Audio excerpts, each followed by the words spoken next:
Ako nga pala si 1124, Biambol. Ang lagi may birthday, kaya happy birthday. Tara, samahan niyo ako. Nandito nga pala ako sa trabaho ng daddy ko. At galing nga pala akong school. Tapos dumiretso ako dito dahil ako ay mag-change oil. Grabe ba? Ano ang odo ko? Ang odo ko ay 2,000 na. Samantalang sa daddy ko, dahil 3 years na, nasa magpo 40k na. Grabe ba? Grabe ba? Tapos bumili na ako guys ng oil. 10 watts 40. 1 litro na nga pala to. May mura na siya guys kapag bumili ka sa mismong store. Laki ang na-discount ko dahil sa app. Baka naman Shell. Tapos dito nga nakuha yung daddy ko ng ang cute. Ayan. Alaga pala ng daddy ko yung aso na yun. Tapos umalis na nga pala kami. Nagpasama ako sa daddy ko. Gawa ng siya ang nakakaalam kung paano magpalit ng change oil. O, syempre, ako muna. Yeah. Tapos nandito na nga kami sa kasa. Actually, dami ditong motor guys eh. Ayun o, pinakausap na ng daddy ko yung manager. Sabi ko eh, dati kausapin nyo ba? Pwede ako mag-vlog. Yeah. Dito mga pala yun, matatagpuan sa Sariaya.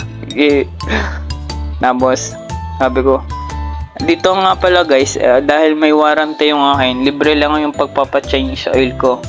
Kumbaga, dala ka na nga lang ng oil, tapos libre na. Tapos may tumitingin sa ating motor at natutuwa ako. Sabi, ang cute ng motor mo, char.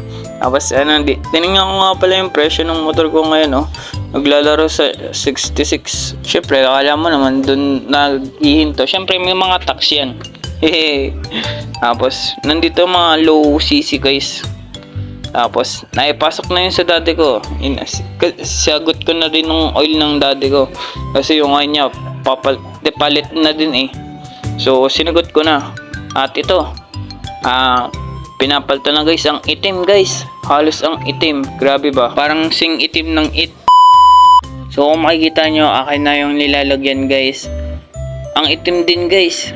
Ang gara no? Kasi 2,000 odo pa lang eh. Ganun lang ang kulay. Tapos, nakita ko ng kanilang pinagkukot-kot. Susunod ako na magkukot-kot ng aking... Uy, anong kukot-kotin mo dyan? Uy, ano eh, baka iba yan ha. Motor kasi gusto ko akong nakakahawak ng aking motor eh. Maganda na yung ikaw ang nakakaalam. Tapos syempre, pauwi na tayo guys dito. Kasi uwing-uwi na ako. Pero bago ang lahat, ako ay nag-Jollibee muna. Para baga sa sa aking kaligayahan. Syempre, bida ang saya. Yeah, bida-bida. At dito magtatapos ang aking kwento. Yeah.